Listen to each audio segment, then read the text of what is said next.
во двор стоит вот эта вот камера.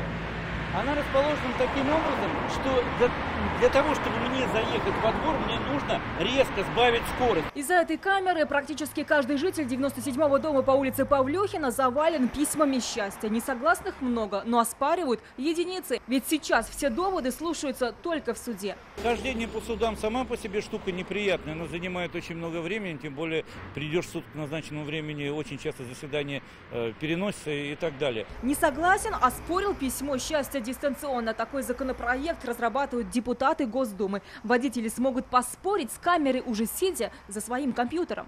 Это, как правило, те случаи, когда сами же сотрудники видят, что, например, номер транспортного средства указан неправильно, но в силу закона у сотрудников ГИБДД нет самостоятельного права на отмену данного постановления. А конверты приходят часто. Казанцы получают их из-за превышения скорости эвакуатора и за то, что тень переехала стоп-линию. Курьезно, но деньги просят реальные.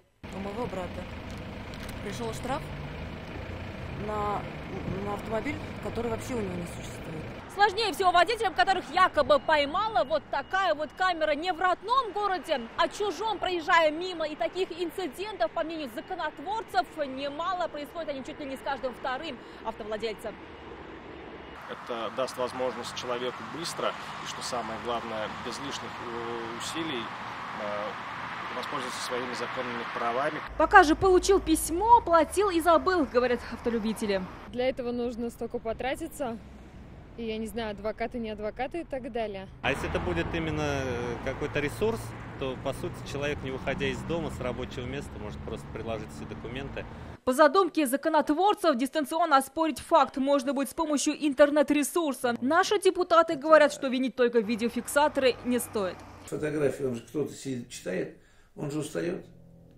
Он же может совершить ошибку техническую. Пока законопроект в разработке, но у водителей уже вызвал бурное обсуждение. Признают его необходимым, теперь главное дождаться его принятия. Альбина Минибаева, Ринат Сафин, ТНВ, Казань.